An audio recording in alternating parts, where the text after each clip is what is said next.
term. Action turns knowledge into wisdom.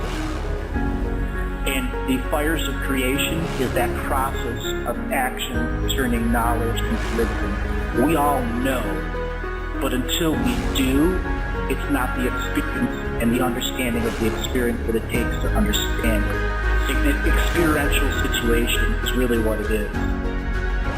It's not about what you do and all of the things you create or don't create. It is truly about lifetime to lifetime endurance and gaining joy and happiness out of them. It's not about success. It is just about joy, happiness, and love.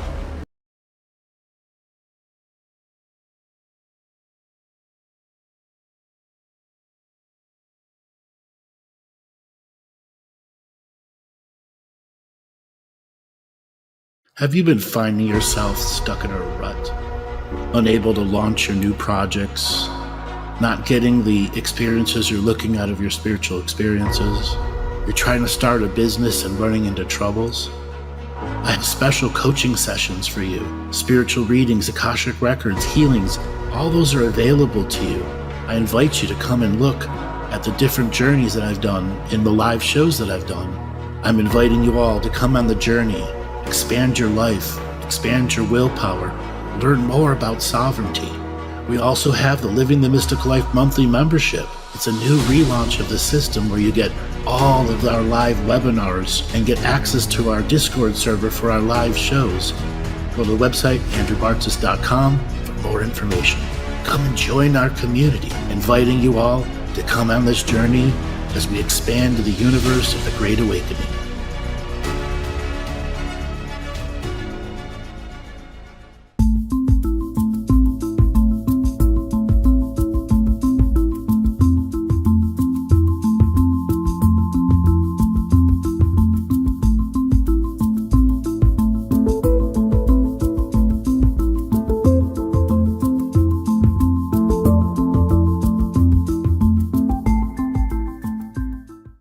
Welcome, everyone, to another adventure into reality. I'm your host, Andrew Bartzis, the one and only Galactic Historian.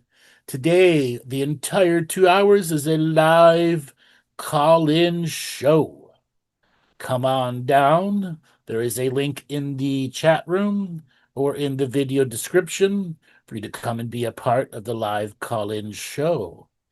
Oh, right now, there's no one here. Usually we have 4, 5, 6 people waiting. Where is everybody today? Just to let everybody know, our class, the Stairway to Self-Mastery, is going to be starting once again. Be nice to see some of you there. All right, 1 second here.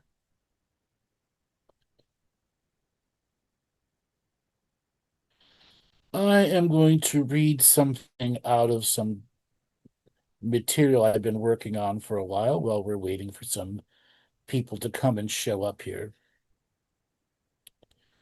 Giving birth to the modern philosopher. Friends, awaken.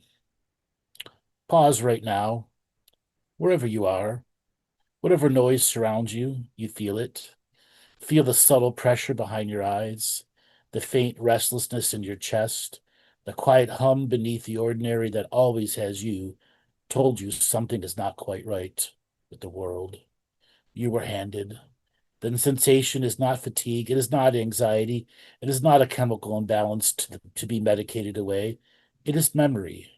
It is the oldest part of you stirring, recognizing the lattice that has been built around your perception. Since before you drew your first breath, most people rush past that feeling. They drown it in distraction, numb it with routine, explain it away with diagnosis. But you are listening to these words. You have lingered with it. You have let it speak. And because you are already further along the path than the billions who still sleep inside the dream they mistake for reality. Tonight I'm going to name what you have felt, but could not fully articulate. I'm going to show you the hidden war that has never ended, the invisible architecture that shapes every institution, every headline, every suppressed possibility you ever sensed but were told is impossible. And when we were finished, The ache behind your eyes will no longer feel like loneliness. It will feel like orientation, like the first clear glimpse of the battlefield you were born onto and the fire you were born to carry. That is a sample of the new documents that I'll be putting out that are about secret societies, timeline wars, and the occult within. All right, we've got some callers already here. All right, so signal to unmute to Amir. Yo, Andrew. Hey, how's it going? Good, brother. What's happening? Not too much. What do you want to talk about today? I want to talk about, I don't know, I just heard you say there was no one here, and I was like, oh, that can't be right. So thought I'd keep you company. What have you been doing with your life? My life, I'm teaching at the moment, which is fun, and I'm kind of launching a business in a way, just kind of putting myself out there slowly, not being too zealous because that's my nature and it kind of backfires on me. So I'm trying not to do too much too quickly. Mm-hmm. Using AI is kind of a slippery slope of going beyond what your actual capacity is as well. So I'm trying to rein that in a bit. How's the world politics been affecting your perceptions? I I attempt to stay out of it as much as I can these days. I used to be quite on top of every news item, and it hasn't served me. So I tune in like once a month properly because I just get my news from other people. They tell me what's going on when I need to know. I don't really need to know things. Luckily, I'm in a space where I've got a pretty secure job in a part of the world that's not that affected by the intensities of things, and the rest is just drama that I can't be bothered dealing with. So I don't. How's it affecting you? Oh, it's not affecting me much however, other than giving me content to create with. It's funny watching people like I heard that Trump was creating a $250 note the other day, and I was like, oh my god, people are really going crazy. I listen. Trump is a troller in chief. Yeah, and people get caught on the most simplest of trolls. Okay, The reason I asked that question is over the last several news reports, I've talked about how bad it's going to get in July, and it's now the 4th of June. Yeah. Okay, from the 4th of June to the 4th of July, these next 32 days, there's just 31 days, whatever, it's 30 days here. We are reaching a critical mass. Whether you're paying attention to the news or not, there's about to be a massive wave of subliminal, subconscious waveforms of energy from the system that is going to rattle everyone's cage. And it's going to start to activate adrenal glands. Again, it doesn't matter if you're paying attention to it or not. Okay. And everyone's senses are going to be heightened. People are going to be like, why can't I fall asleep? Or why can't I stay asleep? You know, why am I really distracted during the times that I really need to be focused? They're going to be turning up their distraction systems, their subliminal and subconscious distraction systems to the absolute max. This is separate of our global narrative. This is something that the manipulation and controller beings in other dimensions are purposely doing as part of the summer of uncertainty. Can you name these actors? Management system from the various races who operate etherically through middle management systems within our government, banking, and media systems. Is this like part of the last-ditch effort to hold on to control? Oh, it's not a last-ditch effort for them. Nothing's last-ditch. Okay. They just keep going. These beings all about how we rise above it then. These beings travel through time so they can fix their mistakes. Yeah, The whole point of this summer is They're going to test their capacity to fix mistakes. Oh, fix it. So timelines will be manipulated and altered. Memories will be manipulated and altered. Very weird Mandela effects will start to be for some people and not for other people. They're going to Mm, selectively try to fix some of their marketing mistakes they really made during COVID. okay. Not what COVID did, the marketing of COVID itself. Okay. Yeah. Because And, that's what destroyed institutional trust for them. They believed they had a hold down that everyone would believe and what they were doing. And what ended up happening is people watched a bunch of Netflix and tuned out and did mm, shit that they wanted to do. It yeah. didn't do what they wanted it to do. Yes, it divided people who did things, but those people who actually did something during COVID with their life really changed the outlook post COVID of what people are doing right now. And the attention factor that they're getting from the population isn't the attention factors that they want. Mm, It's like a pretty girl always getting pretty girl looks, but we don't care anymore. You're just another 10 in a group of fives or sixes. Who cares? mm, Okay.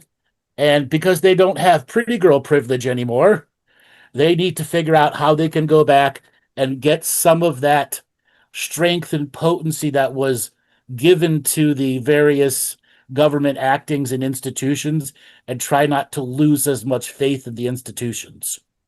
mm. Okay. Is this kind of like why it might be random tangent, but all of the Michael Jackson resurgence stuff is going on at the moment? Oh, I had a session a week ago, and somebody asked me about that too. The Michael Jackson resurgence, it isn't about that. It's really about Okay. reinvestigating Hollywood's uh, children abuse stuff. Okay. And Michael Jackson is the great pivot point. Did he do it? Did he not do it? The Mm, majority of the people, including Macaulay Culkin, all of them said that he was never touched.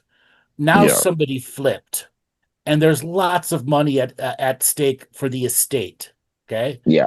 and Yeah. because woke Hollywood has finally really harmed itself, where the majority of filming is no longer done in Hollywood.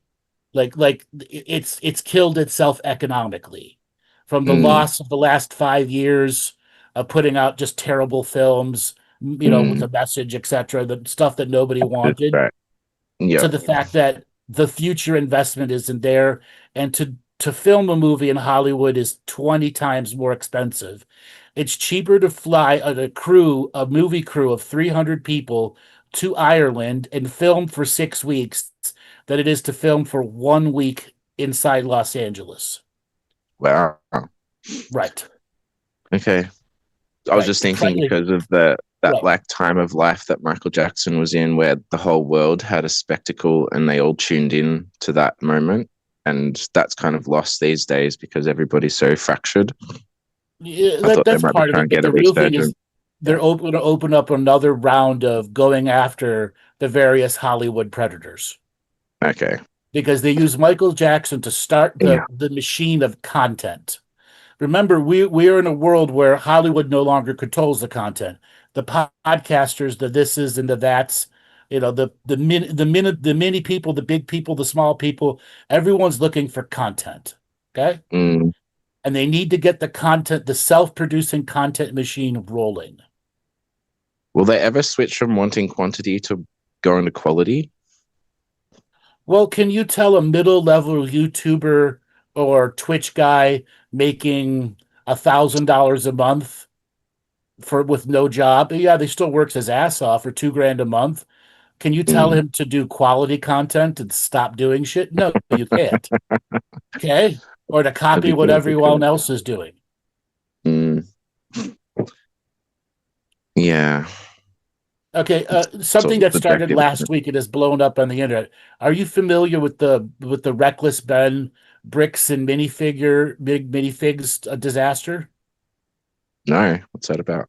So some guy and his father had the largest Star Wars Lego collection in the world. And he went to a company that's a chain store, a chain company of 400 stores called Bricks and Minifigs. And he had a Star Wars collection worth $200,000. He put it on consignment with that company, and then the company itself closed the franchise, the previous people that owned it, and reopened it, and they stole this man's collection and told him, I mean, just classic corporate, you're fucked stuff. So this YouTuber called Reckless Ben, who has done, Robin Hood stealing from the rich and the poor, getting back at people, he went there and tried to get it back, and in a span of 6 days has turned the internet against this company, $400 billion company. And this company tried to have crisis management come. They failed at it miserably. The local police station in Utah looked as if they were covering for the people there. And so Reckless Ben got arrested. He got swatted. And now everybody and their mother is creating content on this concept. Okay? And making money on it hand over foot. Yeah. That is what's trying to happen with Michael Jackson. Somebody's trying to start the content machine. And what does it take to influence the content machine? Just something dramatic, I suppose. Not even about dramatic. Okay? It could just be funny. People's emotions. It could be a cat video. It could be a cat video. Example, I saw a cat video of somebody scaring their cats. Okay? Why does that have 9 million views in 2 days? Because people need distractions. Right. The content machine is that. And people are trying to manipulate the content machine. When they forced politics into everybody's everyday life, they wanted to make it a part of the culture war. That is when the institutions started losing their authority, etc. They tried to force politics to be in everybody's entertainment. Okay? And people are rejecting politics left and right, like you are. Okay? Yeah. And they're looking for something that isn't that. A Star Wars movie just came out. Absolute friggin' bomb. Of course, there's always going to be. It was a joke. Right. Because they do not have the pulse of the community. And if they did have the pulse of the community, the movie wouldn't be the way that it is. But since the movie's won its production 3 years ago, okay, it's stuck. That's the way content works at big Hollywood. Silly duffers. So where's you're talking these middle management being controlled by other actors, and then how do we mitigate? How do we prepare for this 4th of July? Well, no, that's the pivot energy, where the old narrative, right, and then this new fear narrative that they're trying to put on. Okay, economic instability, etc. That's going to take over, and by mid and end July, we are going to be in a brand new economic, spiritual, emotional, and physical world crisis. Okay. But how do we prepare for that? How do you disconnect from a world crisis yet still be informed but not polarized?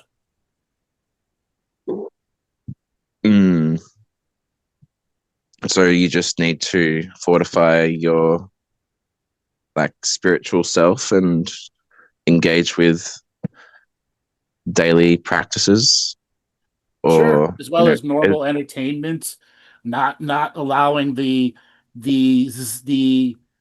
excess energies of others who are embroiled into politics affect you. And then when you do look at politics, or you do look at whatever the narrative is and it's trying to say to you, can you go, great, I know it, I'm not going to let it affect me, and I'm aware that something big is going to come, and I'll have to give more attention to it, but I don't let it need to change me. So stay true to you as best you Yes. can.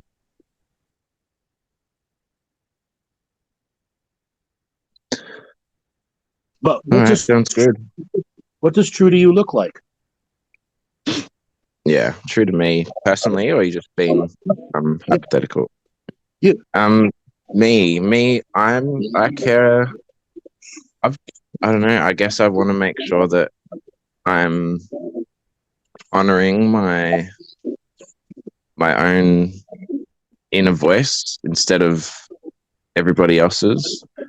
Having enough time for myself, but also being responsible for my family and balancing those things. Okay.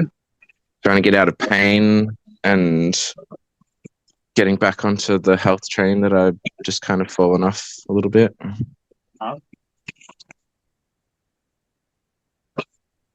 How do you find happiness?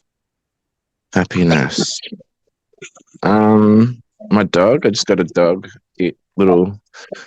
He's 6 months old, so that's fun. My son and music. I've been out of practice of engaging with music, so I should probably do that. And writing. The last time you said I was going to write a book, actually, and I haven't really. I've started like 20 projects, but not finished any of them. So this is the next month and a half is the time to try to finish projects. Okay.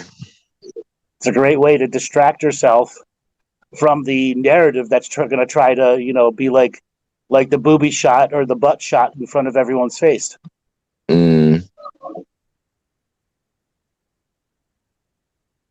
Okay.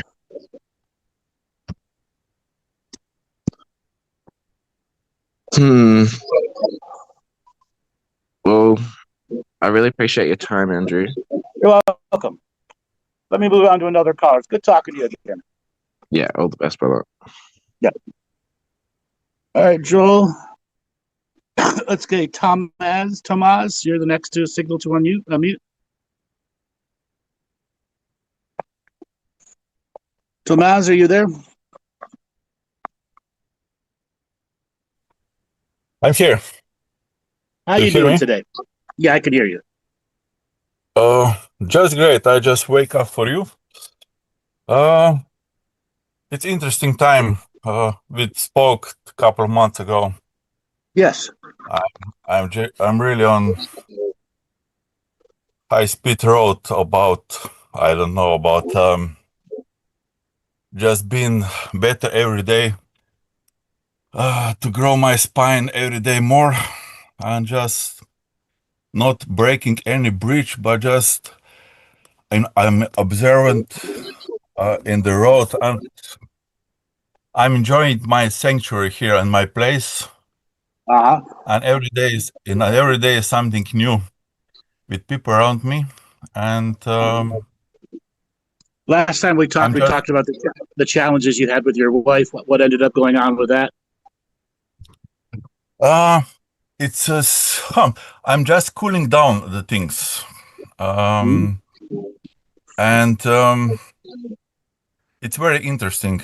I'm like in the observer mode, and I'm acting like this old smart people, like little talk and just observe them. And I just like this proverb that we have 2 ears and 1 mouth. And a lot of time I just don't speak, just listen, and I don't know what to say. And I'm just every day is happening a lot to me, and I see advancement in my life, but still I'm looking like it's happening not enough, I like to say. But when I'm on the end of the day, yes, it's this happened this day already, this and this and this. And like I'm always in one waiting mode for, I don't know, to other people to connect.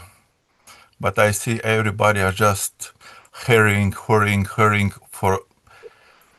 things that are not important.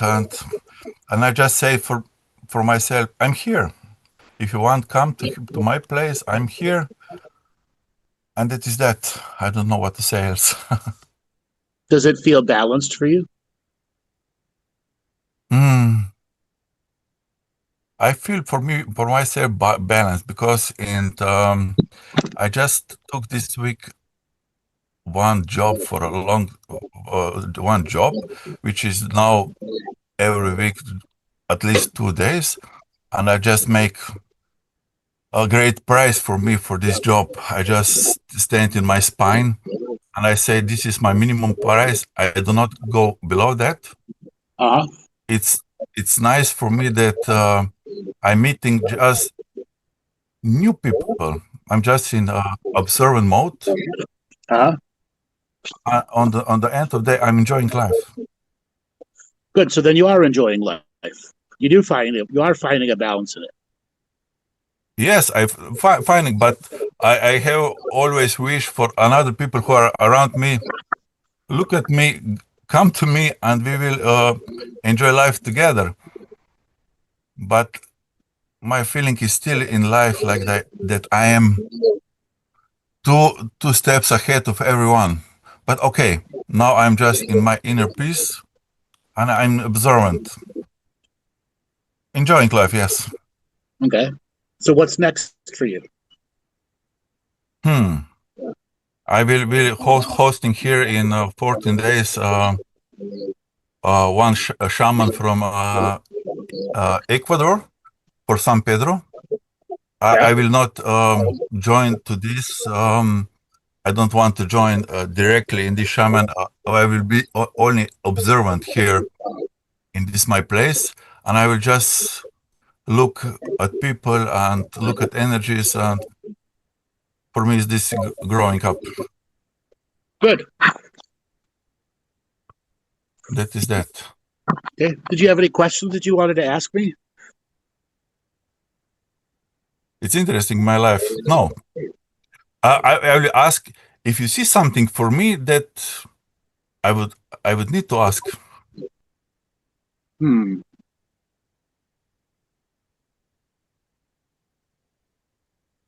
What country are you in now? Slovenia.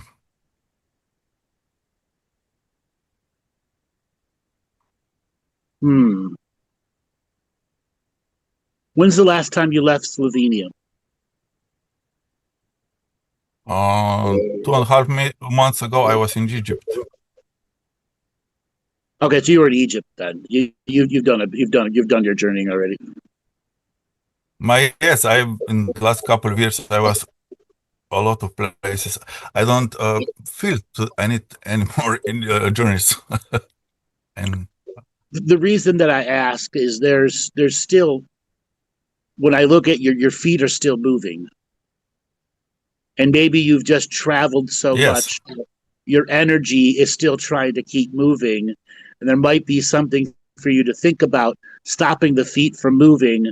And in your observing state, start really deeply observing the aspects of yourself that over-traveled too much. Okay. Maybe I was traveling too much in this alternate mode because I was with the shaman now, and I was on so much this. Yes. I'm just now observing on this my sanctuary how this wild animal coming to me. Nobody's afraid of me. It's just interesting how I'm connected now and observant, and just every day just I have this physical and spiritual discipline like fitness, and it's nice. Good. Did you have any other questions you want to ask? I just have this, when you ask this need for, I don't know, for some woman to just have, I don't know, some sexual experience or something. This is just coming over and over to me, but I don't know. Yeah, but if you're going to be in the observing mode, you also have to be in the open mode. You know, you have to be on the hunt a little bit for that. It doesn't just come to you and open up and say, here I am. Okay? I know, I'm always in this hunting mode, so it's okay. I'm not innocent. The thing is, I hear the words always in the hunting mode.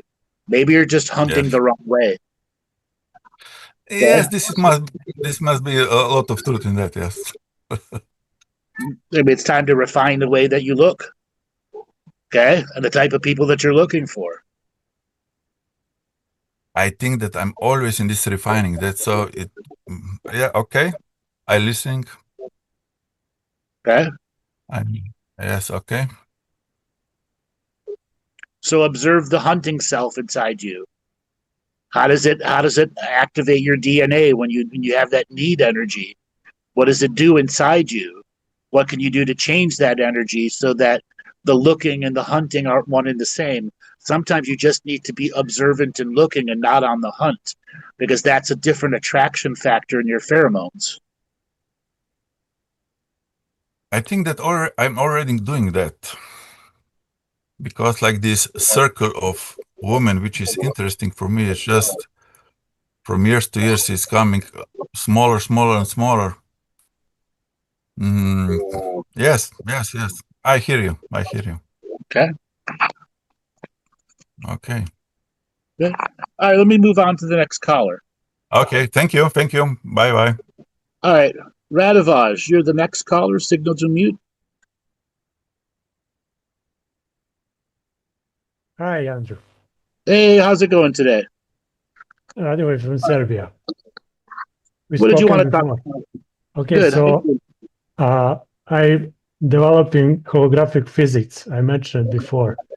Yeah. So I have some. I'm preparing to publish it, at least the first unfinished version, but I have many pages. So I have some cosmological questions. Okay, shoot. But first, I wanted to ask you: do you know about Taigetan's material online? Yes, I do. Pleiadians from Cosmic Agency. Yeah, I know who it is. Okay, what do you think about it? It's not aligned with my cosmology in all the way. I don't like the way they mention dimensions versus not having densities into it, but it's pretty much good. I mean, it's not bad. I wouldn't say not listen to it. Mm-hmm. I think that it has a value factor for everyone that's a listener. Yes, it's fascinating, especially when they explain technology and some of the physics secrets. And I just see, unfortunately, too many content creators or speakers use dimension when they should be using density, or density when they should be using again. But that's my cosmology. That's how I differ from them. Mm-hmm. But the one thing they said that struck me is they say that Apollo moon landing was fake landing, and that ship cannot pass through Van Allen belt unless it's a UFO. So the way consciousness functions in our solar system, a vehicle operating in a framework of technology in linear time, once it leaves the bubble of linear human time, the humans who are who are connected to it through telecommunications can temporarily put a bubble of time. But once they reach where the time is delayed by 25, 30 minutes, which is just past the moon, it's just past Mars or the Saturn, etc., then the projection of consciousness in time to the living beings in the vehicles begins to radically change to a solar system-based time. And can they move beyond the Van Allen belt? It all depends on what the actual technology is. Technology and the beings of consciousness within it are limited to the capacity of their technology. But there are many, many beings who understand how to insert technology into craft that allows them to go past the Van Allen belt. Mm-hmm. A limited consciousness cannot leave the solar system. A limited consciousness with advanced technology, but has an understanding of it, can leave the solar system. What they say is that Earth is 3D, third density, but after you pass Van Allen belt, it's fifth density. That's not wrong, but we're in a binary star. and the other binary part of the star is a dead star.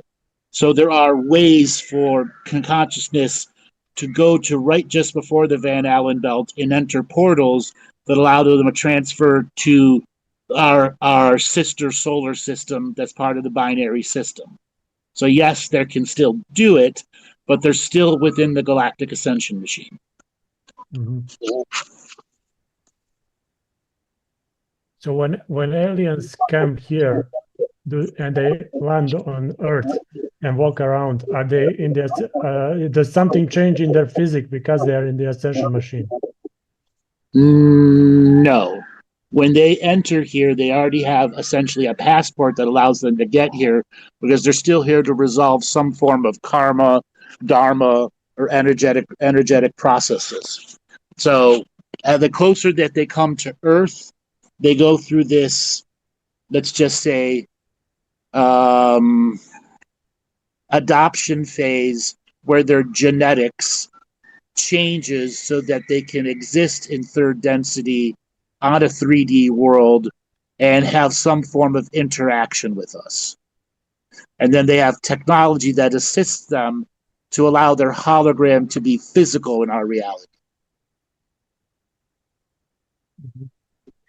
So when let's say that many planets exist in fifth density, but we are watching them, extrasolar planets, we're watching them with telescope. But those planets exist in many timelines. But even if we have very powerful telescope, which timeline we would see?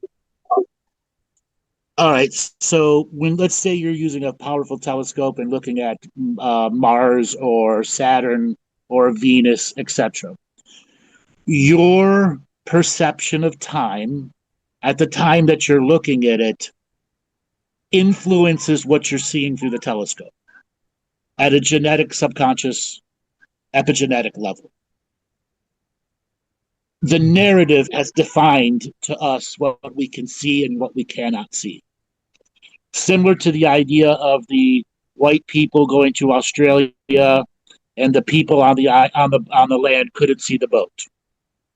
So what time are you seeing? It's really how your genetics relate to the observable state of the planet's frequency of time.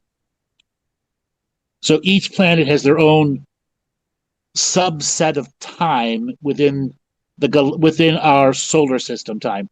Earth has its own time, Mars has its own time, Saturn, every unique body of planet has their own frequency of time. And for a being on this world to use visual telescope to observe another place, we are using Earth-based time as an observational point. So we are seeing Earth-based narrative time. So if you have anti-gravity craft which can travel through time, you could go into something that we don't see from Earth. Correct. Mm-hmm. And it's not even a time-traveling craft, it's the time-traveling of consciousness. Mm-hmm. So I have a question about the universe, like the shape of the universe. Does it have an edge or is it interconnected manifold? It is interconnected and it does have an edge.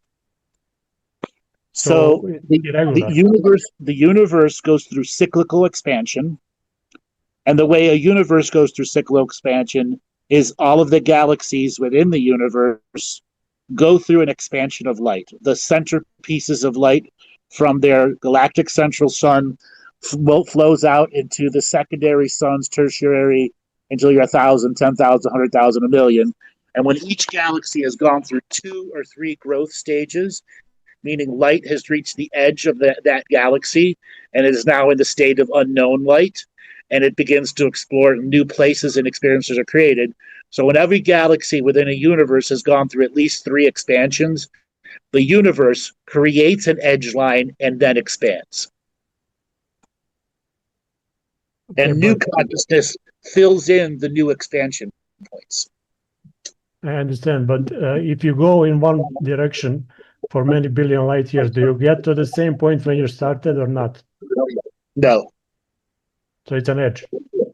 It's an edge.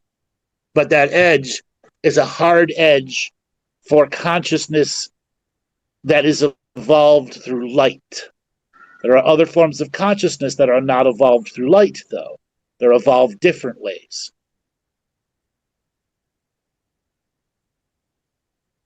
Mm-hmm. So the universe, is it really big as we see it, or is it bigger? 1 billion times bigger than we can perceive. Okay, what is different in other universes than in ours? The structure of how light interacts with non-light sources, how non-light sources absorb light and become light, how galactic and universal central suns exchange light that has consciousness within it, and how spiritual contracts evolve from light moving from one star to another, so that light begins advancing in ages and eras, and there's a growth of consciousness in specific nursery-based areas that allows light to grow into physical form in density and in manifestation into physical worlds. Each universe has their own theme in the way that happens. So is there a limit to number of universes? In our consciousness, human and our galaxy, which is in our universe, there are 21 universes in our part of the spiral of experience. But there are infinite amount of universes around us. Mm-hmm. So you can only access it through a portal, other universe. No. There are beings that travel from other universal sources, and they use us as a waypoint, moving on to others.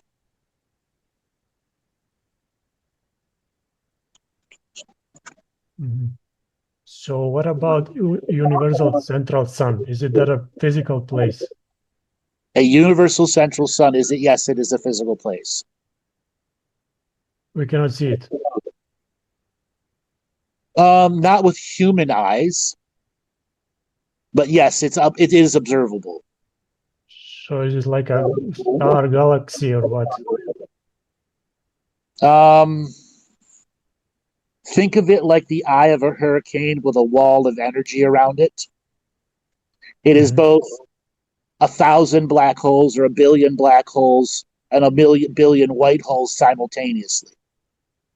It is the structure that allows consciousness anchor into the bubble, which is the edge of the universe. And as the universe goes through expansion, it adds more and more light, and that pressure builds. And as that pressure within the central universal sun builds, more and more light comes out of the white holes, and more of the darkness, which isn't evil, it is just non-existence, becomes part of the existence factor, converts dark matter to physical matter.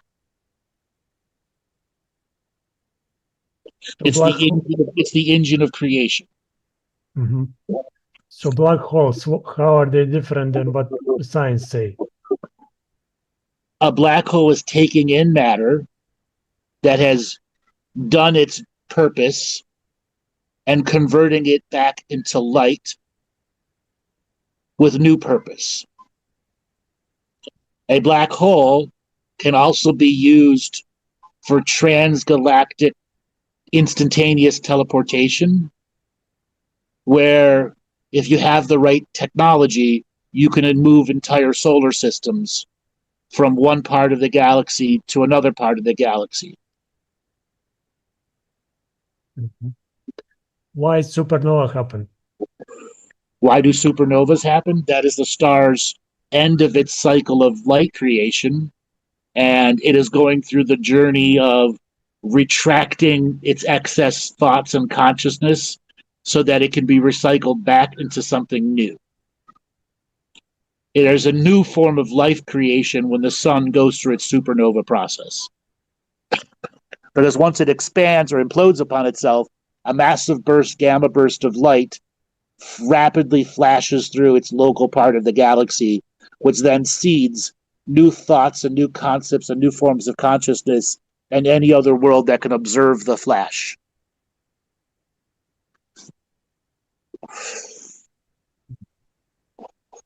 So what do you think about propaganda of theory of relativity that is on the mainstream? Physics itself is limited by academia. Okay? And there's more than enough evidence that a unified field theory is absolutely incomplete because it does not include consciousness and how consciousness functions through time. And until academia accepts consciousness as real and the afterlife as real, physics will be limited. But they really insist on it. They're trying to unify relativity with everything else when in fact relativity is wrong. It is wrong because it's not including the rest of the variables and factors that make up the real relativity feature. Now, relativity is only relative to the space that consciousness is in. You could have different rules of physics in different parts of the galaxy. Mm-hmm. So Taygetan said that there is 3 dimensions of time and 3 dimensions of space. There are not just 3 dimensions of time and space. Our narrative tells us that, and we believe that. No, that's narrative, but this is Taygetan narrative. 3 dimensions of space and 3 dimensions of time. Earth, right? Earth has an above timeline, which is the astral timeline, a surface timeline, and a below timeline. And if you take that all together, there are 8,400 separate potential timelines on Earth. But they're trying to tell us there's one form of time, which is Roman numeral time.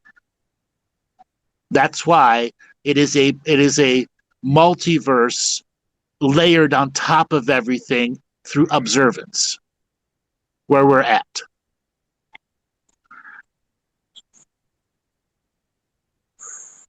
Mm-hmm. That's the uniworld theory. But if you can time travel, like that means you're accessing more than one. It's not like relativity doesn't allow time travel. Well, first thing first, time travel means you are disconnecting from Roman numeral time. Are you trying to reconnect to Roman numeral time? You must have an understanding of where you're transversing through and from and to. Because time travel also means dimensional travel. Mm-hmm. So do you think that Akashic record is in every point of time space? It is in every point of time space. And the planet is the holder of those records that is continuously uploading it to its local star. So the local star takes every individual planet's recording of the Akashic record and has a master copy of it. That's why so many early religions were solar-based worshiping beings. It allowed you a way to connect to the sun and connect to the Akashic records of everything in your solar system and the grander growth that was going on. That's the difference between the micro and the macro. And the Akashic records have micro, macro built within them.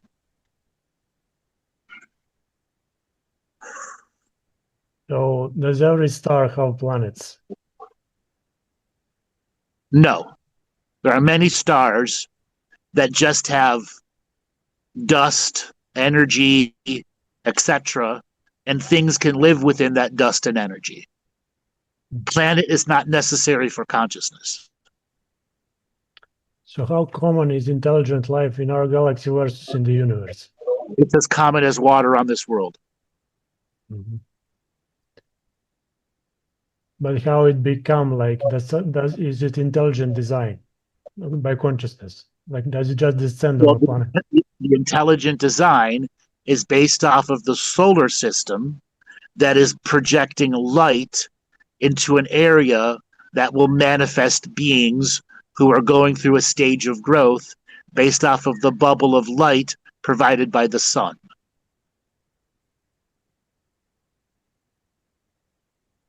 Okay, what about star formation and star death? A star formation, meaning new frequencies of light, are trying to create a new experience for those that are elevated light experiences, and it'll attract a variety of things to come and seed on it. And when a star dies, it means an end of that particular cycle, and all of those things that have been born on that world will have a download of the akashic record and whatever frequency of DNA they have, and they will spread that message to the rest of the stars. That's star seeding. So the stars do fusion? There's more than just fusion. That's because it's an incomplete physics. Mm-hmm.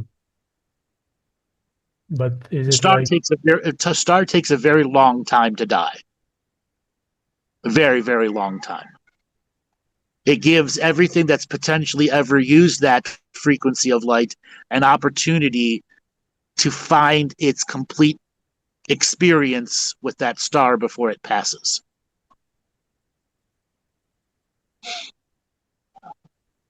What about antimatter? Does it exist? Yes, absolutely it exists.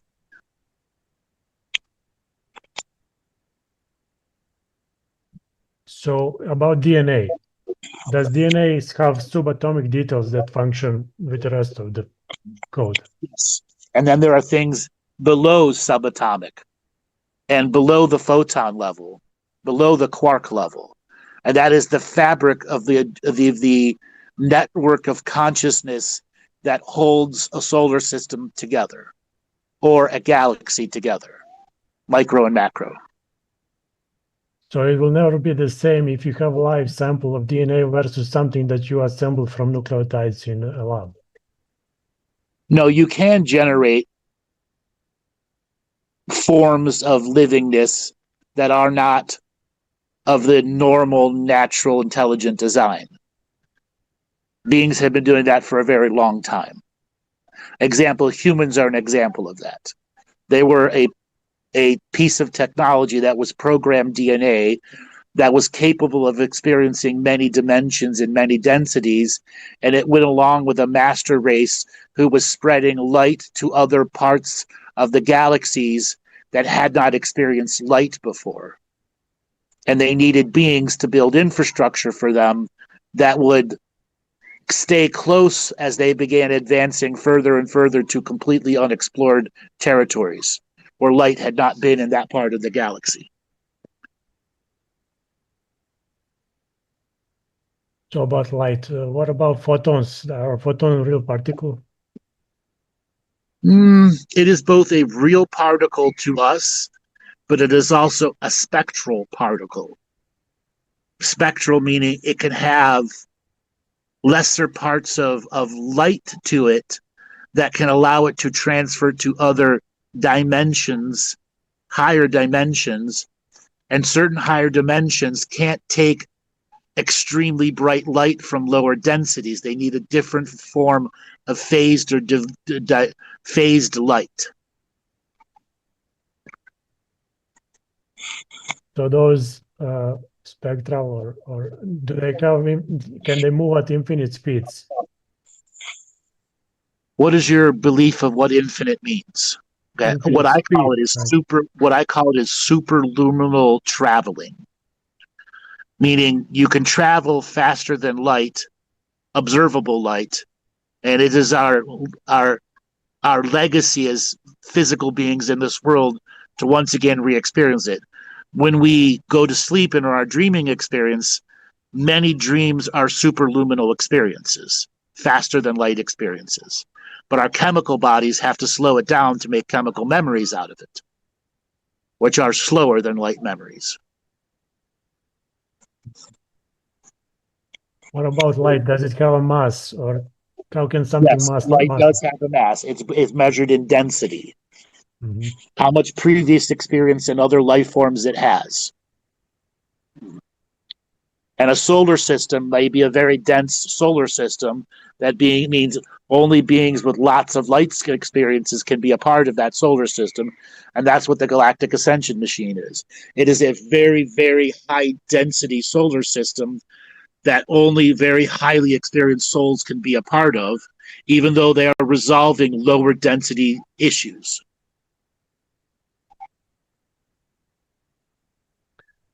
So what is your latest take on solar flash? What is my take on the solar flash? Mm-hmm. I don't think we're going to see a solar flash. No destructions. If there is a big flash, it'll be a gamma burst from Betelgeuse, or our solar system might have a highly active solar state in which it will be to advanced consciousness. Mhm. What about particle physics? Like, is there any truth in that things like quarks and other particles? They are, but our understanding of them are extremely limited because their academia does not have a complete model of how the system works. So when they collide particles in a collider, can they really collide timelines? All right, so in the Large Hadron Collider, those scientists are operating in a different narrative. So the answer is yes, they can. Mm-hmm. So what about nuclear power and bombs? Do they really work? Oh, they do work, and they're very destructive. What gives them energy?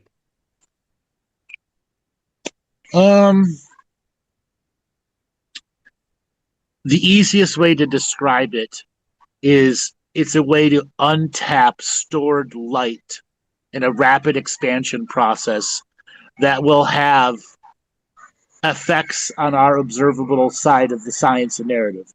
Rapid creation of heat, immolation, etc.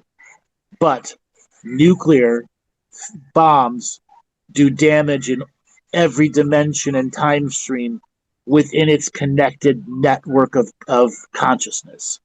So it doesn't just do damage here, it does damage to everything that's part of the uniworld layered on top of each other. It's why so many of the off-world beings don't want us to use it, because you're doing damage to not just this world, you're doing damage to the interconnectedness of what this world has.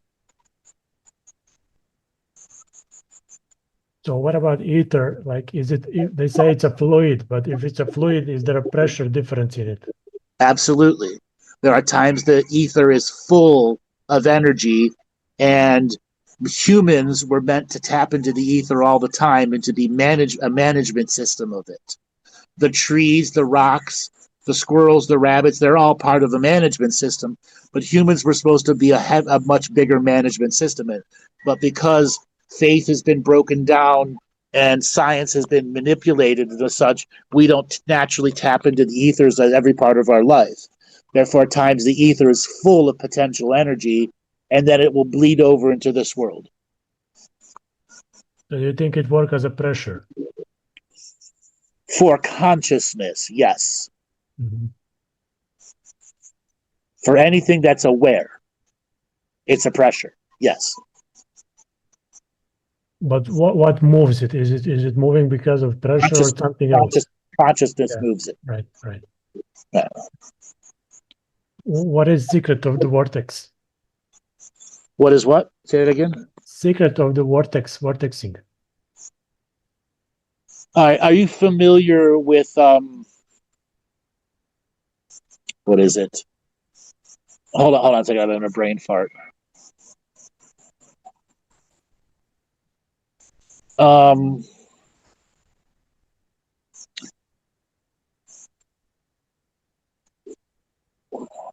A vortex is when a confluence of energies directed by a consciousness that has very high density behind it creates an observable phenomenon in a directed space where other consciousnesses can benefit or have negative benefits from it.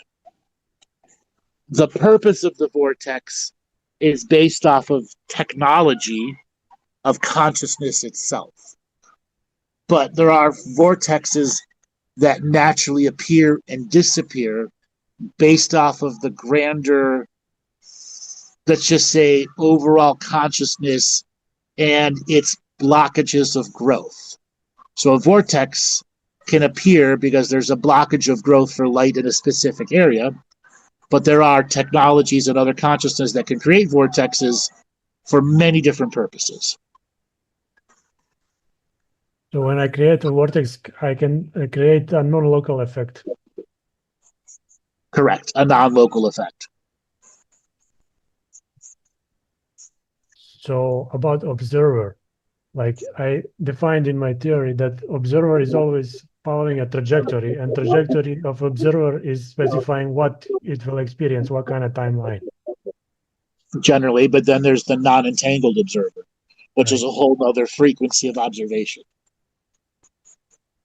An unentangled observer. Again, it's an incomplete part of the physics. So you mentioned explicit or implicit order of things. And I get to say something like map, everything is map of frequencies. And I was defining something called data space. Like in data space, everything is connected. It's not seemingly distant. How do you explain action at a distance? Like Superluminal experiencing in transversons eliminates space as a aspect of the equation. So I have a concept I developed. It's called data in between. It means that if you have data of one body, it's scattered out in a residual image of that body. But data of distant galaxies or other bodies are in between data of this body. All right, inside your human body is a map. So let's just say our local 300 galaxies. It is not a complete map, but it's a good enough map where if the human consciousness raises its elevation of awareness, it would have access to time, space, coordinates in which it could transverse from one place to another, and it appears in the other place, have a connection to the Akashic record of that place and be grounded in that space. So it's like when you say there is infinite amount of space in between the atoms. There's like what is that space made of? It's made of space of other galaxies as well. Yes, but you could also call that the macro version of ether. Macro version of what? Ether, the ether. Uh-huh. So what can you tell me about, like, if everything is made of frequencies of ether? Everything is not made of frequencies of ether. There are parts of the galaxy that don't use ether as a fundamental experience. But what do they use? Something else. Mm-hmm. But are they holographic? Everything is holographic. But there are things that don't use the holograph too. They figured out how to transcend it.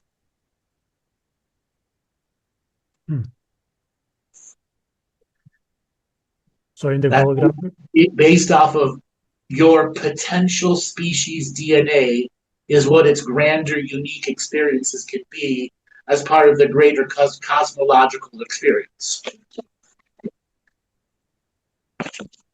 So a hologram is made out of soup of frequencies.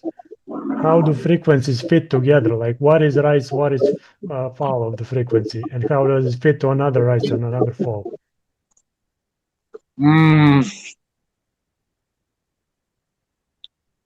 That's a really long explanation. It would take me hours to explain that. Okay, hours and hours and hours to explain that. Can you do a short version? Okay, inside your DNA is a set of codes that determine how frequencies combine together to make notes of music, and music can influence a ether experience to make manifestations at a micro and macro scale. The ether has consciousness in it that can be attracted to frequency to create dimensional connections between places and spaces that don't use time at all.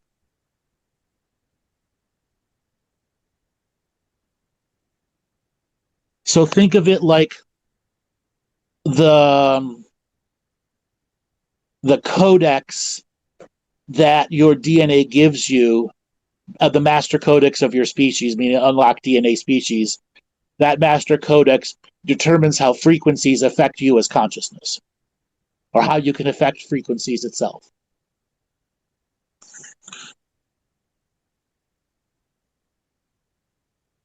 Okay. Hey, man, I got to move on to another caller. Okay.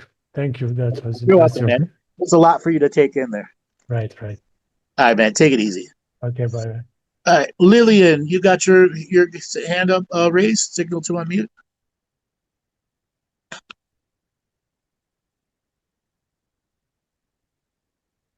Lillian, are you there? Going once, twice. All right, let's move on to Cal. Signal to unmute. Hello, can you hear me? Hey, how you doing? Where are you calling from? I'm calling from the UK, London. Okay, what do you want to talk about? So Spirit visited me some years ago, and it visited me, but it was like as clear as that it came through a portal. So I wanted to know exactly who was that or what was that. I mean, it wasn't in a dream or any out of body experience or anything like that. It was dead right there, like in my face. It was so beautiful as well. Tell me about the experience. No, I just said to myself, I'm gonna go to sleep. I heard some noise outside. Said, okay. So let me close my eyes. But before I closed my eyes for like 2 seconds, and then I heard like electric sound, like. And then I said, what the hell is that? So I was about to get up and look outside the window. And then I said, no, it's coming from the corner. And I thought my TV was going to explode. I was like, what the hell is going on? And then Spirit just like popped through. It was like through a portal. And it was like this beautiful orange. I had never seen anything like that in my entire life, but it was so beautiful. Like no film could describe it.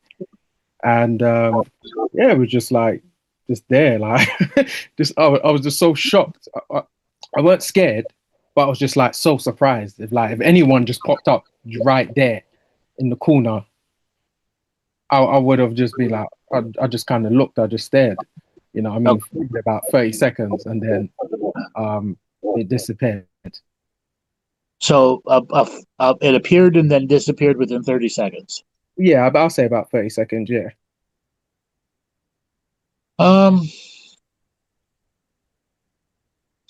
The simplest way to describe it is a being connected through ancestral energies to you had been trying to knock on your door for a very, very long time. And for whatever reason, you weren't able to hear its knocking at the door. And it put itself in a situation where it used enough energy to appear in front of you so that you could break through whatever was blocking you from seeing that part of the experience. It was there to expand you, to catalyze you into a grander experience. Okay. Well, I mean, if it wasn't for that, I don't want to say I wouldn't be in this kind of mystical space now, because around that time, just before that, I was having what people call downloads. Now I didn't know that's what it was back then. We say telepathic messages, and I would literally it was almost like someone was injecting information in my head. I knew every single thing about the universe. I could do every single calculation. And I was like, wow, how do I know this? I'm going back and forth in my head, back and forth, back and forth. I'm like, wow, this is so accurate. And then after it would fade away. So some years ago, I was listening to some guy and he said, oh, do something when you're in the sun. You know, you walk out there, run out there barefoot while you're looking at the sun in the grass, and it does something to you. So I did attempt those things. And yeah, like by the time I'd get indoors, the same thing would happen. Like the same telepathic messages, I'd be receiving certain things, but I wasn't able to like ground the information because it would end up disappearing. It was like it was too overwhelming. Because there's something inside you that's stopping it from being a greater experience with you. Okay. Did you have a challenged childhood? Yeah, I think I'm gonna say so. I mean, growing up in this skin suit. Yeah, I'm gonna say What were your main challenges? Where do I start? Like I said, growing up in a skin suit. So if you want to say colorism and acceptance. Growing up, probably watching we used to say parents, mum, stepdad, like arguing and those kind of things. Those are important because those are the things. Example, when you grow up around a family that argues a lot, it becomes something you tune into people. It's a subconscious internal habit that happens that eventually becomes a bad habit pattern that can block out other forms of the telepathic spiritual communications that are absolutely natural for us. Yeah. Okay? Yeah. So it's something that you've got to figure out, all right, I know I have this potential within me. I know it's real in me. What can I do to myself to lower the over observance of all this excess energy that's blocking me out? That's why people develop meditation. Grounding yourself on the grass, putting yourself in the state where nothing is in your thoughts, complete silence. When you master silence in your brain, you get advanced access to more forms of hypercommunication. But what do you do with it? Example, you said you were able to do all these formulas. Did you write any of them down? No, so I had some different blueprints. I mean, whether it was like I'm just saying, like if it was like rockets, I'm just using that as an example. As I'm writing it down, it would fade away because I couldn't ground the information. Back then, I didn't know about grounding or anything like that. Exactly. Okay, once you go into writing, you are in manifestation mode. Okay, you're taking something that's much higher density of energy and trying to make it manifest in this world. And what you need to do is practice a more advanced form of meditation that allows you to retain more so that you can finish the transference to paper and then let it go. See, so many people try to hold on to that energy and keep that inside your mind, and that's too much energy for the body and the mind to hold. Yeah. But this is what I'm saying now. So I've done like many practices, a lot of release, and I've done a lot of ancestral releasing, trauma releasing, but I haven't been able to receive those messages like before. Now I can, I've done some courses to where I know what enters my field and what's it like I've got spirit with me right now. Like I can literally touch spirit. I know that I can literally touch spirit, but I can't see or hear spirit like before. So like there would be times where I can hear spirit, or with my team, like they can touch me as like I'm touching a human. It depends on what state I'm in. So I've done like all the practices and stuff, but I haven't been able to. Because do you have a daily practice that you've done for years? I used to, but I got fed up. You need to get back to the daily practice. That's your blockage. That's your main blockage. The daily practice is what tunes you to disconnect from the negative habit patterns your DNA skin suit has, which is over observance of your reality, beyond what your consciousness is looking for.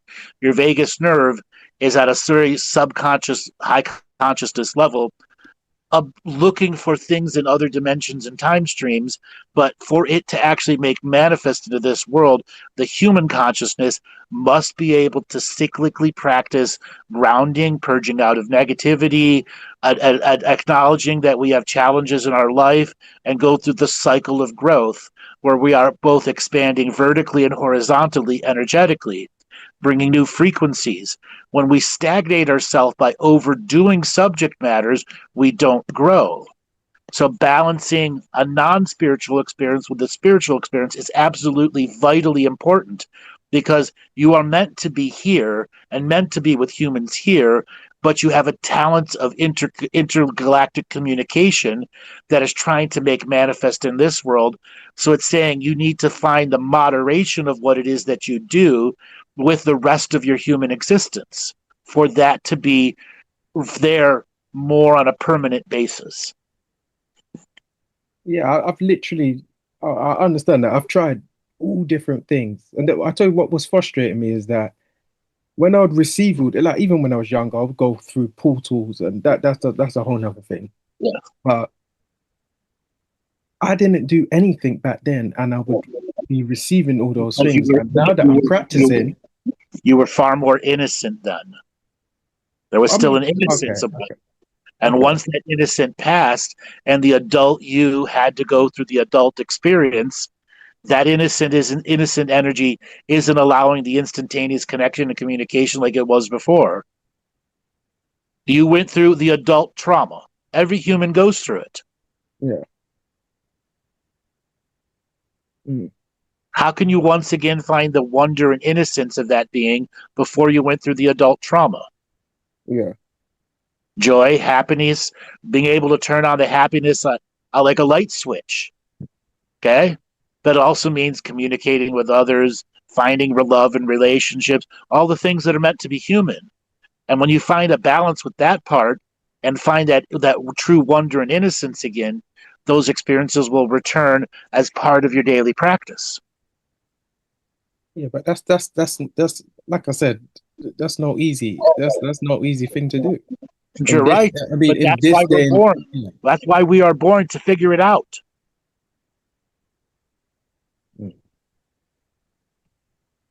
Yeah. But I can tap into. We've even said the Akashic records, certain records, but I'm not able. Again, like I can do that now, but I can feel the energy. Like feeling. The first thing first is every time you hear the word yourself say the word feeling, you need to slap yourself on the wrist and go, no, feeling is the lower density experience. I need intuition. Yeah. I intuit.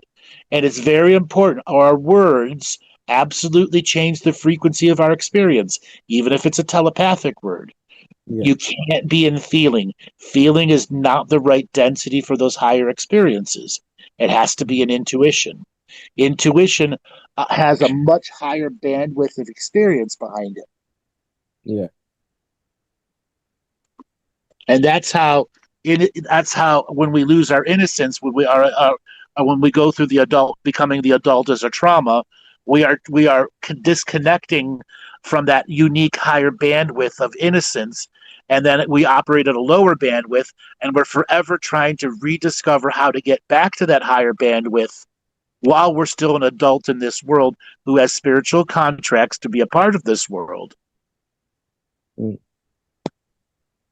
Yeah, but not to compare with to anyone else, but why is it? I know you're probably going to say contracts, or everyone has their own thing going on, but why is it someone else wouldn't have to go through what I'm going through to have those experiences or to connect with spirit? That is your unique experience, because if you're able to figure it out, are you able to repeat it for others? Will you have the responsibility inside you to say, I need to teach this to others? It is your unique spiritual contract in the DNA lineage that you're in, with the parents that you have, the friends and family that you have, and the life force that you have to go through it now, this lifetime. Your spirit absolutely chose it, which makes your experience completely different from everyone else's, which makes it even harder. Because you only have a small handful of people you can work with. Yeah. Mm. Okay, so you said I heard you with the last guy. You said something to do with your species DNA depends on what you can experience. So based on my DNA, what level would I be able to experience? That kind of makes sense. All right, so how familiar with my material are you? I've watched a few of your things. Okay. We as humans, in the DNA frequency that we are, can experience up to 50 colors of time. Yeah. That's the human peak experience. Right now, we only experience 7 colors of time. We're coming to a point, which is the Great Remembering, which becomes the Great Awakening, where we'll begin to experience the beginning of an 8th color of time. Yeah, you were already born with the 8th color of time in you, which is why you have so many of these experiences, and why the adult trauma, becoming an adult as a trauma, has affected you so much. Yeah. Because you had to be grounded in this world to be a part of the remembering that becomes an awakening. And because you had so many pre-experiences, The adult you, as the world begins to remember its greater experience and we shed off the negativity that tries to run the narrative of this world, you will begin to have like the motor starting experiences where all of a sudden it's going to turn on for a few days and then disappear, turn on for a week and then disappear. But at that time that it turns on, as the adult who has responsibility to himself, what do you do with the time that doesn't make you exist somewhere else, but to be fully manifested here and doing something with that energy that positively expands your unique human adult experience to regain innocence again and wonder, to break the fear that has gripped this world for so long. Yeah. And the innocence you're referring to is, what are you referring to? Love and joy? Is that what you're referring to? The unconditional love and joy.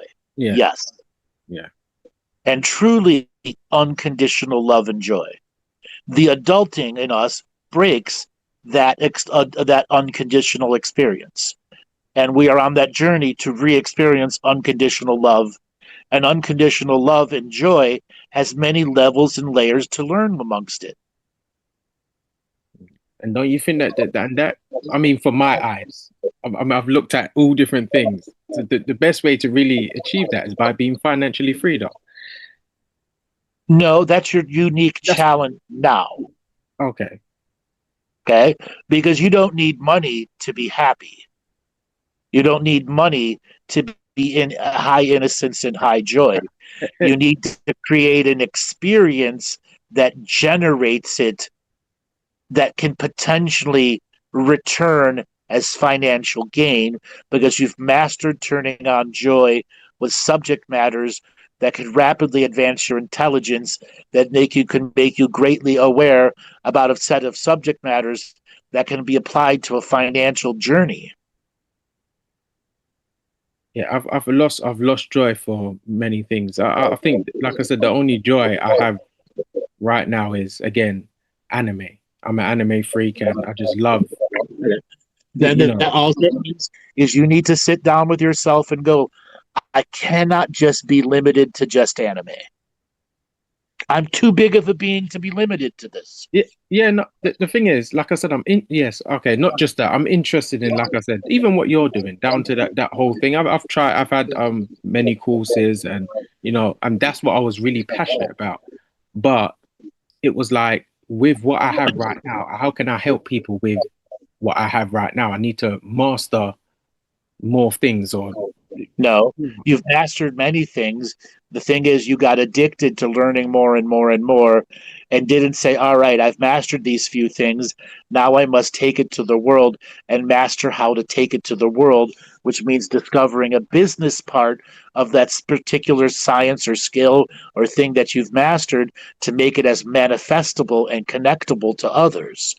If I didn't go through the experience of being a business person, I wouldn't be where I'm at right now. And I say this statement all the time. My ability to understand business is as part of my spiritual experience. The spirit of business is within me, and spirit is my business. So it's about money then, basically. No, it's about interconnectivity. Money is just a byproduct of how your frequency penetrates through interconnectivity. Like, how did my material find you? Yeah. I look at that as part of my spiritual business plan. I am observing how I penetrate the various bubbles and layers of time and realities. And I look at that through my marketing plans, my email list, my website, etc. Those are all absolutely a part of it. On a regular basis, I go to the energy of my website and purge out the negative projections and replace it with positive as part of my ritual and ceremonial journey experience. Yeah. I understand the multiverse and the multi-layers of experience that are projecting at me from everybody that's in YouTube or Rumble or Twitter or within the social media spaces. And I'm looking for beings who have a frequency match to my presentation, who might be able to do something with their personal growth within it. Yeah.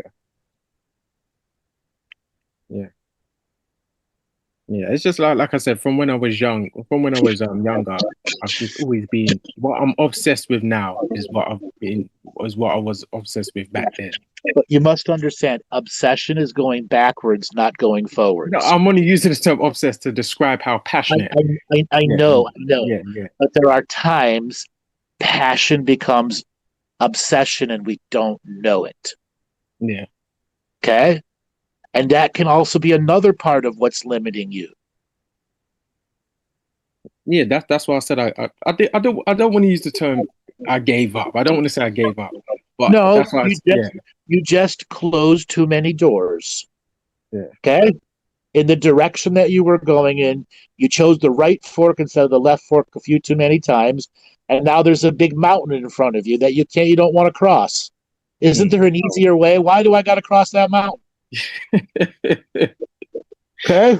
Yeah. Okay? Yeah. You took the right fork in the path a few too many times. And you're like, oh shit, that's a big mountain. Is there another way around it? Yeah. But so do I have to do I have to face that mountain and walk all the way up? Technically you can go through the mountain. Yeah. It's all about, how do I take on this challenge of my own limitation? Here's an example. You love anime, right? Yeah. Have you created your own anime? Have you learned 3ds Max and got to create your own anime? Have you learned any form of drawing? I used to draw. I used to draw when I was younger. Yeah. Why did you give up on it? Well, again, because you got older, and it didn't give you the same thing that you needed. Okay, yeah, so I literally do what now is more like what benefits me. So I stopped doing the meditations because I was like, I'm still in the same position right now. So how is this benefiting me? Even me going, I love being out in nature, connecting with the trees, and like I said, I can touch spirit and whatnot. But I was like, how is this? My life is not changing. Right now, I'm not saying I'm poor, that I have no money. It's not like that. But I mean, in terms of the things I'm passionate about, like I said, what you're doing, like the reading, and right, and that's the mountain in front of you. Okay, and you have to go, what are my limitations stopping me from climbing this mountain? You could start your own website, you could start your own YouTube channel and face that mountain, which is a whole new level of responsibility that you would have to take on, that you would have to commit to, and not give up on. Yeah, but this is what I'm saying. I can do that. I have no problem with that. Obviously, there are going to be some nerves and so on and so forth. I don't mind facing that. But why didn't you do it? Hold on.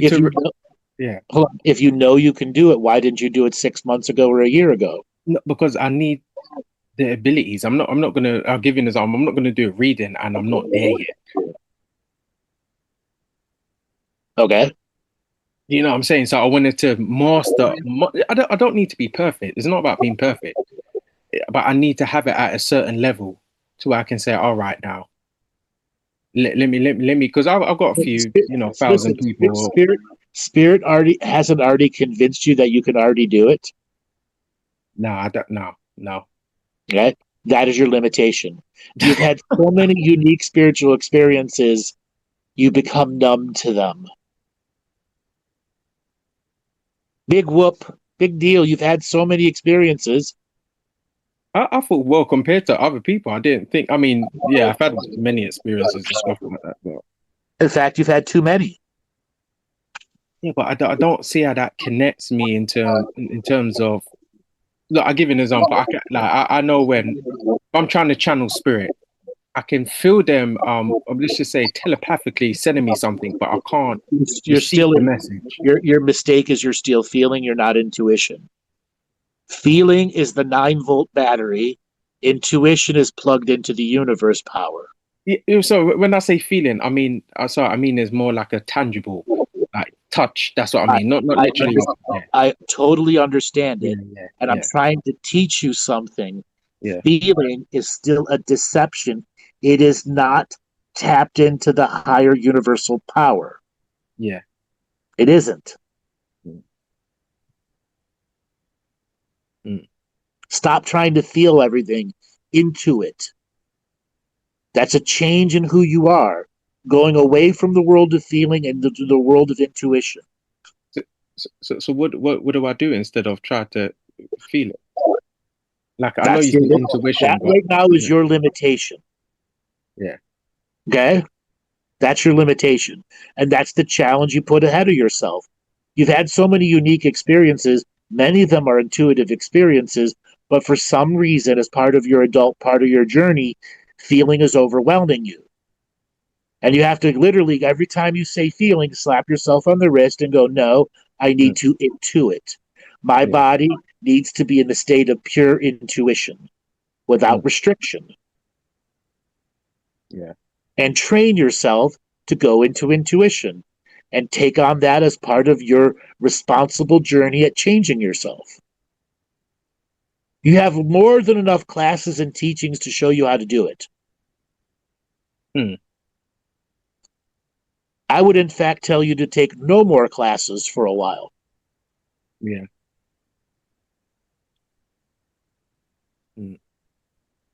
If you could truly master getting out of feeling and intuition, money will flow to you like water over a waterfall. Yeah.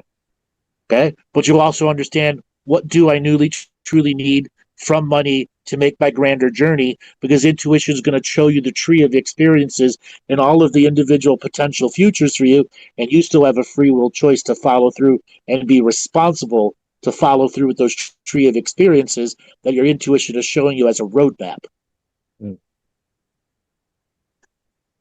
Yeah. Okay. Yeah. Okay. So just another thing. So again, let's just say I wanted to like, even like, I'll give you an example. I was practicing something on my mum. She said she's feeling ill. So all right, you know, I obviously I like, as I took lessons and whatnot. You know, I had my, we say team, like we say channeling through me and whatnot. And she felt she was much more better. Like, I'm just saying, like, after 10 minutes. But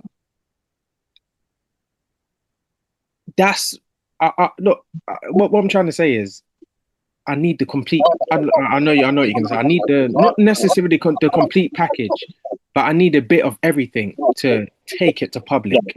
No. That's something you've created as a myth and a story that's stopping you.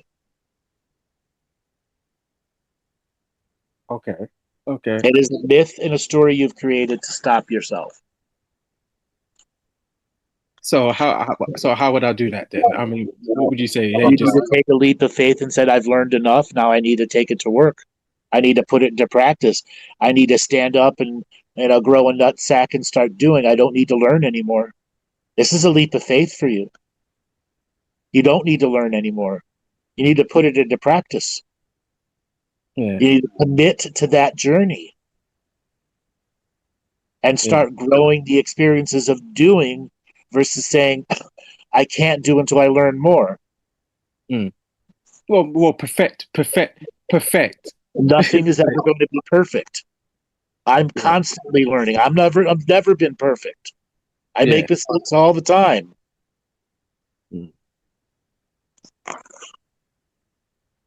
Yeah. Okay. I'll give you one of my own life experiences. Yeah. At a very young age, I learned I couldn't tell people what I was experiencing as Andrew. Yeah. Okay? My family, they come from the world of science and the world of restaurants. They both had very advanced degrees. My dad had a degree in electrical engineering and nuclear physics. My mom had an advanced degree in nursing. Okay? Very scientific people. I broke their minds early on because I was reading college level material at age 4. And they didn't believe I was actually reading books. All sorts of stuff. I learned I couldn't tell them that. So I created 2 worlds without creating a schism inside myself. I could have my free, unique experiences as the Andrew and superluminal thought and experiences going through interdimensional connections, and still live a life with my 2 brothers, my neighborhood friends, playing with Legos, going outside and riding a bike. And as I understood intimately those two unique experiences would eventually cross over when I was 19, 20, and going through my part of my adult trauma, where I had to go through the commitment to faith and following through with a healing path. It's where I discovered a lot of the Native American indigenous communities and rituals, and I did ritual and ceremony with them, which helped ground my energies. Then I decided I wanted to go and learn a healing path. I learned Reiki, I learned cranial sacral therapy, I learned myofascial release. I kept learning, but once I learned Reiki, I started practicing on people. Okay. When I learned cranial sacral therapy and myofascial release, I was a part of a clinic that had 40 other practitioners in it. Okay. And we'd have 10 tables and 250 people in a day. And I do that 5 days a week. So I got to doing thousands of people because I committed to that path of experience.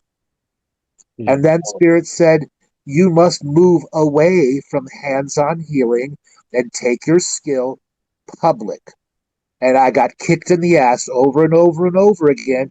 So I finally went and did a radio show October 31st, 2012. And within a month, within 2 months, December 21st, 2012, I was on a radio station simulcast to 27 other radio stations doing a show called Nothing Is Going to Happen Tomorrow. The aliens are not going to come down and free you because the world at that time in 2012 was so fucked up and confused. And I became a grounding energy, and I did my reading show, which took off, which created the career that I have today because I understood my role. Yeah. But along that journey, I had to develop, because no one really knew what YouTube was in 2012. I had to figure out what YouTube was, YouTube advertising. I had to create a website. I had to pay for it. I had to hire employees. I had to go through that journey, but I understood the whisper. The spirit of business is within me, and my business is spirit. Yeah. And I held firm to those words, and I allowed my spirit to go into the world of business and master the business side as much as I had already mastered the spirit side. Yeah. And that's the mountain ahead of you. Okay. You have learned enough. You have, I'm absolutely telling you, have the skills to be very successful in this industry. You don't really need any new skills. You need experiences. And once you've had a set of healing and experiences and saying, I can do this, you form that into a business plan. Yeah. Okay? Yeah. I would, do you work now? Yeah. What do you do for work? I do chauffeuring. You do what? Chauffeuring. So I do, I'm right now I'm doing, Uber and Bolt. So you're driving all the time? Yeah. Okay. Is it financially good for you? Yeah. Not complaining. Okay. About how many hours a week do you work? Well, I said I'm cutting down now. So like today I just did 6 hours. So about 30 hours a week, would you say? Maybe I would just say 30 to 40 hours. Let's just say that. Okay. It's up and down. I understand that. I was a limo driver for a long time also. I had a lot of experiences with it. Yeah. Put aside some money for you to go and take a class like cranial sacral therapy or myofascial release. I highly advise it for you. And those classes, what country are you in? London, UK, Okay. UK. You can find the Upledger Institute. There's also a number of craniosacral myofascial classes called the Gene Course that are down in Brighton that you can go and take. Yeah. Very much, it's really important you look it up. You will meet other people who are similar to you in those classes. Okay. And those types of organized classes will help you understand the business model and the healing skills that it teaches you on top of the shit you already know. Yeah. And remember, every year, go learn something else. Yeah. That's what I did. Okay? Yeah. So your mountain ahead of you is, how do I make a business out of this? Yeah. Okay? Yeah. And remember, spirit is in you, and spirit is asking you to do business in this world. Yeah. And you can make money at it. You really can. But Yeah. it's a leap of faith for you right now. Yeah. Okay. All right. Thanks for that. Yeah, I'll definitely look into that. So I would say like communities, that would kind of be the community I should kind of, in terms of meeting new people, because not Right. all communities are going to be Right. good communities. I suggested that because you'll meet people who are with similar journeys to you. Yeah. Yeah. Okay? And those are the type of people you need in your life, not the ones who want the white picket fence, the muggles who don't have any bigger view, who haven't had spirit talk to them since the day they were born. Yeah. Yeah. Okay? Yeah.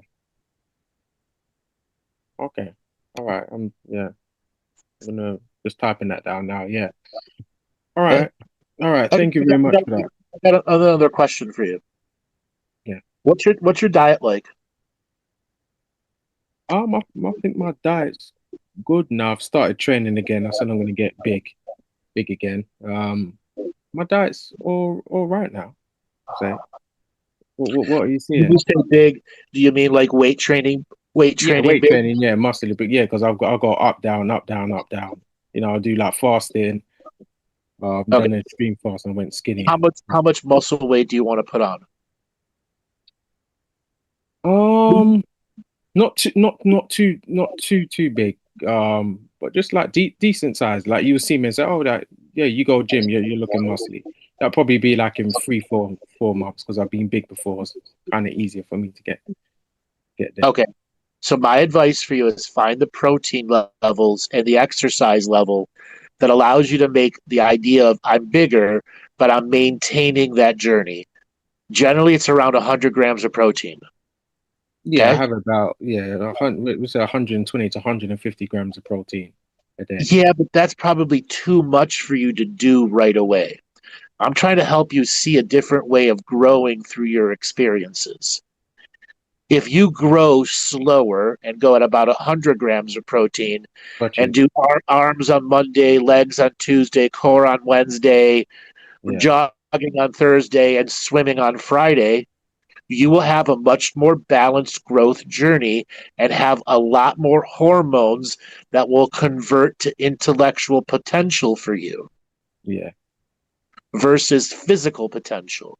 And the intellect potential will help you balance your daily practice beyond exercise, regaining the journey into meditation. I highly advise you that you put money aside to go and have deep tissue massage once a week. yeah, You take on stress, it's just natural. And yeah, having a way to defer that energy off of you once a week while you're going through your maintaining your growth of muscle, very important. And then sign up for flotation tanks. Okay? I Go tried the get them. flotation. I did try the flotation tanks. You Yeah, gotta stick with yeah, you it. gotta stick with it. Yeah, yeah, You yeah, gotta stick with it. You will have reconnect into the superluminal thinking and you're in the flotation tanks. I guarantee it. Okay? But you And what's gotta that? get, Once a week or how often? if you can do once a week, great. Get a membership, whatever the membership allows you. Yeah, Okay? When I first started doing flotation tanks, I would do an hour, hour and a half. Then I built up to 2 hours. Then I built up to 4 hours. Then I built up to 6 hours. Then I built up to 8 hours in the tank. yeah, Okay? yeah, You need to go through the journey of what the tank truly provides to you when you're in that delta relaxed state. You yeah, are in the dreaming experience, and you can manifest multiple experiences simultaneously that do not compete against each other. yeah, And if you can maintain the wonder and joy, you will truly re experience that part of you before the adult trauma. yeah, Okay? yeah. All right, thanks for that. I did try that. I didn't really. I'm going to say experience much, and again, that's probably an expectation there. Right. Yeah. So Yeah. in the beginning, your goal was to fall asleep in the tank. Okay. That's your first several times in there. I'm just there to fall asleep. Okay. And after you've mastered that, you know when you're at the edge of falling asleep. Okay. And before you fully fall asleep, hey, I want to think about galactic equations. And the hologram will appear in your brain. Yeah. And can you maintain being right on the edge of not falling asleep? That's why mastering falling asleep in the tank is so important. Yeah. You trust that space so much, you can go into that sleep space really fast or hold yourself right on the edge of super sleep delta and be in a dreaming space as an awake and aware being. Yeah. I used to be able to do that when I was practicing, just outside of the tank. And then it got to the point to where I didn't know how to control it. If I sat down and just closed my eyes for 2 seconds, I would literally be shifting out of my body. Yeah. But it got to the point to where I couldn't sleep because I didn't know how to control it. And I had to because you overdid it. Okay. And there wasn't other things in your life that was balancing that experience. Okay, yeah, because yeah. Mm-hmm. Okay? Yeah. Everything in moderation, including moderation. Yeah. Okay? Yeah. Okay, Dan. Yeah, I'll definitely yeah. Thank you for that. Yeah. You're welcome. Yeah, thank you for that. And when are you next online? Because I don't really receive the emails. I just randomly went on YouTube and saw you. No, actually I went on Rumble. I just randomly clicked on Rumble. I said, oh, let me see if he's put anything out, and then it said he was live. Have you signed up to my website to be a part of the news list, the email list? I have. But when I received them, there's two. You got the inbox, and then you have the it's like a focus email. You always pop up on the side, so I don't end up seeing you. Or sometimes it goes in the junk. Yeah. Hold on a second. Joel, are you there in the background? Yes. What might be causing that for him? Does he have to re-sign up for it? No, I would recommend adding MPA at galactichistorian.com and support at galactichistorian.com to your contacts list. And then if you see emails drop in the spam, just mark them not as spam. This is something that everybody's dealing with right now. They've changed the way emails are being filtered at a server level. So just we're in the process of navigating how many different hoops they want everyone to jump through. The other thing is at the top of the emails, you'll see a link to click and say opt into these emails, so it makes sure that your email provider understands that you're subscribed to that particular email content. Yeah, I'm already subscribed. Yeah, when I'm on there now, it's saying when it comes to the YouTube channel, YouTube unsubscribes everybody from the channel on a regular basis. Okay? Yeah. We're on every Thursday from 7 p.m. Eastern to 7 to 9 Eastern, and every Friday, 8 p.m. Eastern to 11. Okay. Every Thursday and Friday. And then twice a month on Tuesdays, once a month on Tuesdays, we have webinars at 2 p.m. Eastern time. Yeah. Okay. I'm just putting that in now. All right. Yeah. All right. Thank you for that. Good to talk to you. I look forward to talking to you again sometime. Yeah, and I'll Also, update we have a members area you can sign up for, and then every 2 Thursdays a month we have a members show, which is a deep connection with me and new teachings that I give people. Okay. What's the link? Do you have the link? I can. Joel, can you put a link in the chat room? Yeah, no problem. Yeah. What's that, on Rumble or YouTube? So there's my website, and then there's Rumble and YouTube.